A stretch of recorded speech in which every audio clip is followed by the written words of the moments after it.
miras a mí. Buenas tardes y bienvenidos a la entrevista al día aquí en Lancelot Televisión. Hoy vamos a ahondar en una de las figuras del que quizás sea el lanceloteño más genial. También cuidado, porque aquí hay que hablar con César Manrique, Díaz Rijo, hay mucha gente importante, pero sobre todo en cuanto a rigor científico. Estamos hablando de Blas Cabrera Felipe, físico, considerado por mucho uno de los pioneros de la física en España, no estamos hablando en Canarias. Y el otro día se cumplía el 75 aniversario de su fallecimiento. Hoy vamos a hablar con el director del instituto que lleva su nombre, Blas Cabrera Felipe, porque además de que presidió, por decirlo, esos actos, también me gustaría que se ahondara un poco en la figura de este genial lanceloteño. Sin más dilación pasamos a hablar con Enrique Díaz. Enrique, ¿qué tal? ¿Cómo estás?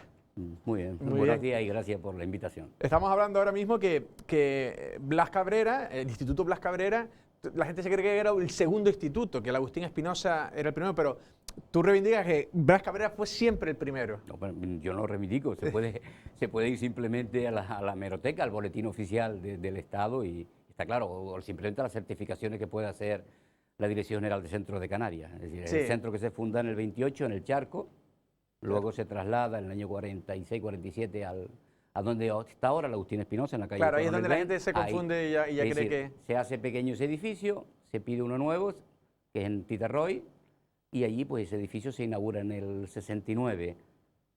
Y el de abajo no llega a cerrarse, ese mismo año el claustro pide que no se cierre, porque ya hay digamos, un número de alumnos bastante grande.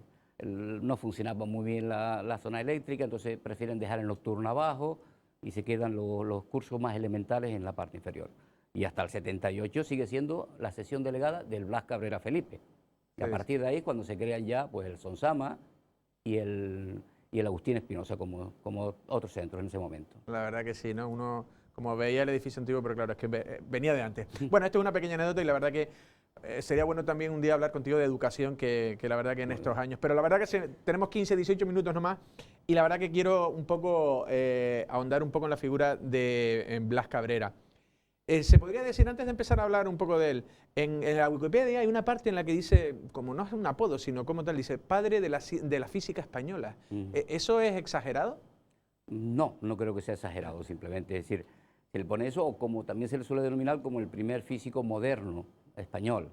Es verdad que la física hasta entonces pues se enseñaba en las universidades, se hablaba de física, como dicen algunos profesores que conocen mejor su figura, pero hacer física, realmente, es decir, trabajar en un laboratorio, dirigir un equipo de investigación, claro. Publicar, sobre todo en revistas prestigiosas en Europa y en todo el mundo, es el primero que lo hace, es Blas Cabrera.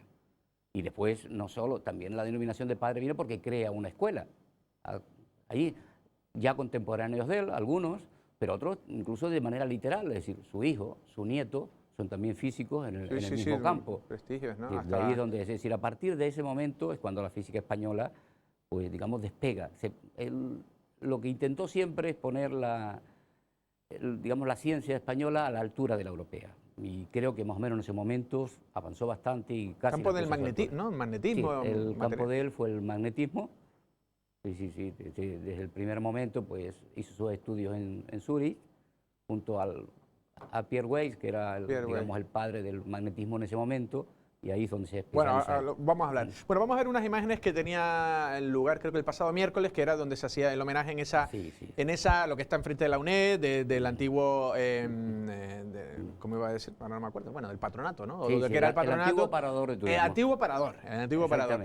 Y ahí está esa figura de Blas Cabrera que muchos, aquí la estamos viendo en pantalla, que igual ni saben quién es. Bueno, ¿cómo estuvo el acto? Pues el acto, yo creo que estuvo bien, estuvo entrañable, y eso lo hicimos conjuntamente con la Academia de Ciencias, Ingenierías y Humanidades de Lanzarote. Era algo que teníamos previsto hacerlo en mayo, más o menos por la fecha de su nacimiento. Él fallece en agosto del 45 y por la pandemia no se pudo hacer. No quisimos retrasarlo más y entonces vimos como buen momento para hacerlo. No queríamos que pasara este año cuando se cumple el 75 aniversario. La verdad que sí, antes de que nos vuelvan a confinar, o sea que igual aprovechar el momento. Hacerlo al momento. La verdad que sí. Vamos un poco ya a los orígenes. Él nace aquí, hijo creo que de un notario, ¿no? De una buena familia, lógicamente, para estudiar.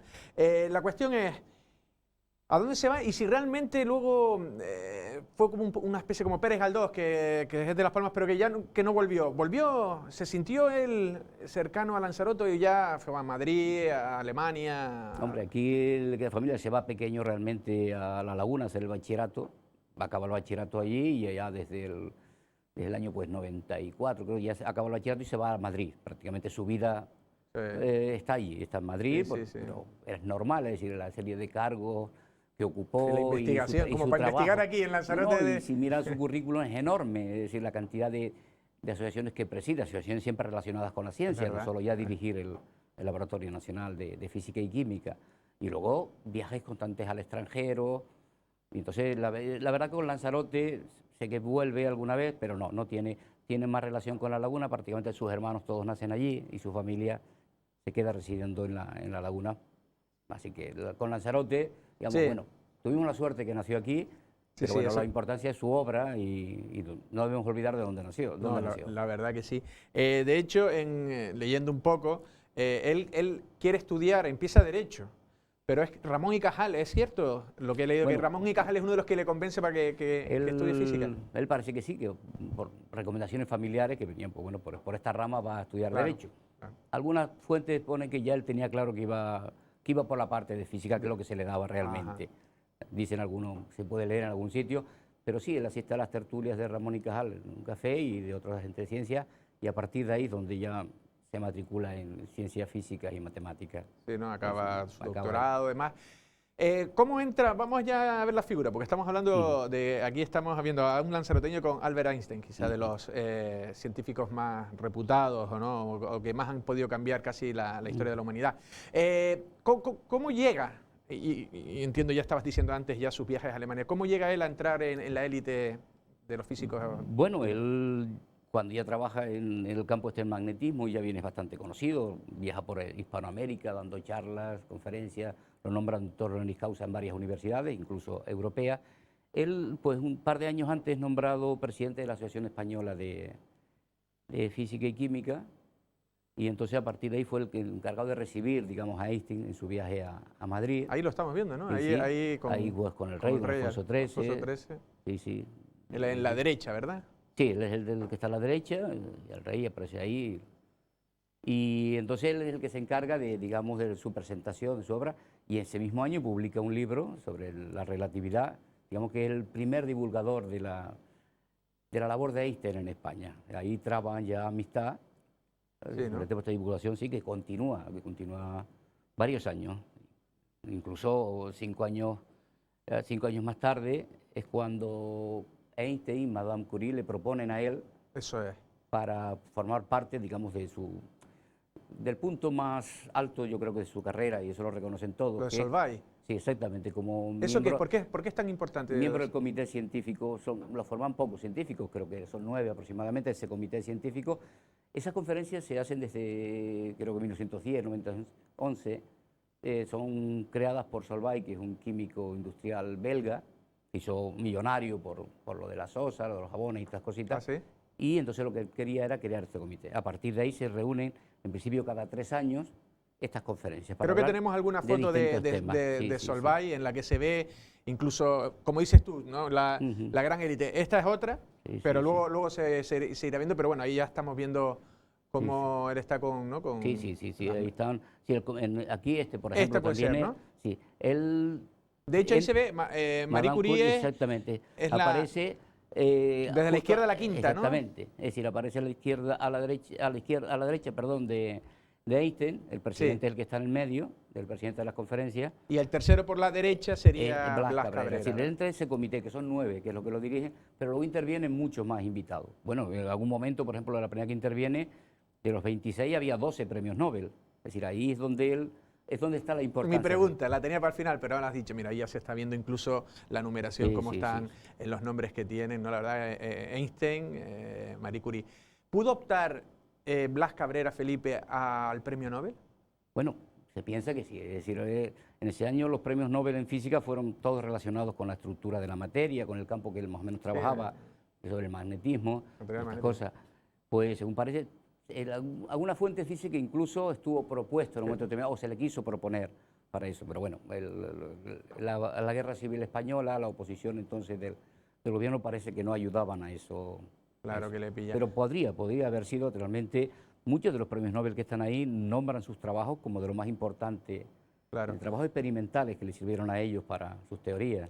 De hecho, ahí me decías ecuaciones, ¿no? La curva de Cabrera, ahí como... Sí, hay una famosa ecuación, es sobre las susceptibilidades magnéticas, es decir, el magnetismo de... El hierro. Exactamente, sí, sobre todo de una serie de elementos que se llaman las tierras raras que dieron origen a todas estas cosas. Es decir, él, dentro de ese campo era uno de los grandes especialistas. Y además la primera conferencia que él interviene, la sexta conferencia, trata sobre ese tema, sobre el magnetismo. Él interviene en dos más, una esta es en el año 30, la otra en el 33, la séptima, la octava también estaba preparándose, pero no se pudo celebrar por el estallido de la Segunda Guerra Mundial. Esa se pospuso hasta... Y se siguen celebrando esas conferencias, pero a partir del año 40 y algo otra vez. La verdad que sí, ¿no? Increíble. Porque mira, aquí estaba la pregunta de Solvay. Ya lo has metido un poco en el tema. Él fue un hombre de la universidad, o sea, fue rector de la universidad, ¿no? Creo que rector de la Universidad Central. A los pocos años de acabar su carrera, saca el doctorado, luego la primera cátedra de electricidad en la Universidad Central, que ahora es Complutense, y sí, años más tarde es nombrado rector de la Universidad Complutense. También es nombrado rector y ayuda a crear de la Universidad Menéndez Pelayo, la Universidad de Verano. Sí, en Santander. También que está abierta a extranjeros, que es una de las cosas más importantes. Fue importante también todo cuando él va a Ginebra, ¿no? A Suiza, a Heidelberg, ¿no? Ahí conoció también, además de que el idioma, que me imagino que le ayudaría luego con Einstein, sino también, ¿no? Ahí fue cuando ve la investigación, Weiss, ¿no? Sí, Pierre Weiss, aunque es francés, pero trabaja en Suiza, en Zurich. Y sí, ahí el campo, el alemán, prácticamente todos sus libros, la biblioteca que llegó aquí, están todos en francés o en alemán. Los libros que con los que estudiaba, es decir, ahí es donde él se amplía. Él se dio cuenta, como se dice en muchos sitios, yo cito mucho a González de Posada, que aparecía el otro día es gran conocedor de él, que realmente él se daba cuenta que no sabía nada, que él desde que le nombran director del laboratorio de física y química tiene que irse al extranjero, tiene que aprender. Si no aprende, no... Y es Weiss el que le... Él va pensionado, es decir, se le paga y va a estudiar con él. Luego ya trabaja con muchísimos más, muchos más, pero principalmente con él fueron los primeros trabajos que hizo. La verdad que sí. Le pilla la guerra civil y es represaliado. ¿Por qué él se posicionó en contra? ¿O es que aparece un listado de catedráticos como la lista negra que Franco...? Sí, bueno, él realmente no aparece, él trabaja, él ocupa todos los cargos científicos de mayor importancia con la República, pero también los ocupa antes de la República, es decir, muchos cargos como la sociedad, ya digo, de física y química o el laboratorio de investigaciones físicas, todo eso lo ocupa mucho antes de la República. Pero bueno, él trabaja mucho con la República, se le ven muchas fotos incluso con el presidente de la República en ese momento, acompaña al ministro de Instrucción Pública y de la Educación antes por toda América dando estas charlas. Él no se posiciona, más que yo sepa, claramente hacia un bando o hacia otro. A él le sorprende la guerra estando justo en la Universidad de Verano de Santander, y él no decide que irse, se va a Francia, pero para volver a Madrid. Efectivamente. Es decir, él quiere volver a Madrid y ahí está un año y allí decide pues irse. Es decir, él tiene las familiares, incluso unos en un bando y otros en otro, de la propia familia, como muchos españoles en ese momento, y él decide que no es su tema ese, que no. Y entonces es cuando se exilia, en principio a París, de París, primero a París, sí, del 37 al 41, creo bien, está allí, porque él es secretario, que es el puesto tal vez más importante, digamos, institucional que ocupa a nivel internacional. Él es el secretario del Comité de Pesas y Medidas de París, digamos que es el órgano de unidades y de física más importante. En ese momento él es el secretario. Desde 10 años antes, 15 años antes es miembro de ese comité, pero entonces es secretario, es decir, ocupa y tiene un sueldo por ahí, que es donde vive en París. Ajá. También trabaja con muchos de los científicos, pero bueno, y allí a partir del año 41, con la invasión de Francia, se ve también las mismas. Y entonces cuando huye ya a México, digamos, Cecilia a México, que es donde está prácticamente todo el exilio español, no solo de ciencias, sino de humanidades y de todo. Sí, ¿no? Allí no sé si él continúa o ya está ya en el final de No, allí incluso trabaja en la Universidad Nacional Autónoma de México, también como profesor de Historia de la Física y de Física Atómica. está unos años dando clases, pero ya ahí la enfermedad, el Parkinson, pues Tuvo Parkinson. sí, ¿verdad? ahí es donde ya pues le dificulta un poco esas clases y eso. Incluso sí se reúne con el exilio. Él, incluso en un momento determinado, incluso preside la revista Ciencia, que es hecha por exiliados españoles allí, hasta su muerte, ¿no? La verdad que sí. Acá sí, sí, no. Pero vamos, yo sí quería decirle que él, por ejemplo, lo que decíamos antes de César Manrique, es verdad que siempre discutimos, aquí no es cuestión de quién es más importante o no para Lanzarote, porque hay muchos puntos de vista, ¿no? Y se puede hacer. Y César a lo mejor pues, nos ha traído más por el turismo, esa riqueza, ese conocimiento en el extranjero, y era genial, de eso Genial, estamos sí, todos sí. seguros. Pero bueno, hay este personaje, es decir, el codearse en la élite internacional, tener el prestigio en vida que tuvo Blas Cabrera es difícil que lo tengan otros, porque se codea, ya digo, con todos los premios Nobel, O sea, con la élite mundial y lo de la propone ciencia. nada más que Curie y Einstein para No, que no, él lo estuviera... propone para que entren Sí, sí, en pero ese bueno. comité, pero bueno, eran los dos máximos en ese momento. No, no, pero ¿quiénes son las referencias más Exactamente, importantes? y solo son 9 en ese comité, luego hay otros invitados, es decir, está ahí, y decir que están todos, es decir, en vida fue muy, muy reconocido, es decir, en eso yo creo que él De estaría todas muy, maneras, lo muy que sí es contento. cierto, tanto él como César o como Díaz Rijo, otra gente Exactamente, importante, exactamente. Pues importante para Lanzarote, los hermanos claro, Díaz Rijo, Díaz Rijo, sin eso, no sería Lanzarote. nada, Lanzarote, por mucho que vamos, turismo ni de nada. No, y al final también fue innovador en toda Europa, o sea, quien decide apostar por Sí, algo y sí, vio algo, ¿no? Pero en este caso también no sé si es esa, no sé si Lanzarote tiene como esa generación espontánea de unos genios que en verdad poco, porque aquí poco se le pudo dar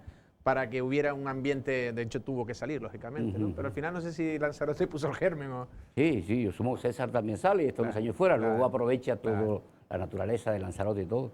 Pero bueno, yo creo que eso ocurre en muchos sitios, esto es un sitio pequeño, muy cerrado. Pero a lo Y mejor, no sé supongo, si noto que te molesta un poco, a lo mejor que no te molesta, sino que no ves suficientemente valorada la figura de Blas Cabrera. no, en absoluto. Lo que pasa es que es bastante desconocido, pero es lógico. No es lo mismo conocer a César, porque se conoce su obra, están los centros turísticos, está su museo. No. El reconocimiento él lo tuvo en vida. No, la residencia de César está aquí y expande, y digamos que divulga Lanzarote por todos lados. Eso no es un papel que hizo Blas Cabrera. Él lo hizo con la ciencia. Él no distinguía de, yo creo, Lanzarote, Canarias, España. Él se sentía muy canario. Supongo que estaría orgulloso de haber nacido aquí. Su familia parte procedía de aquí.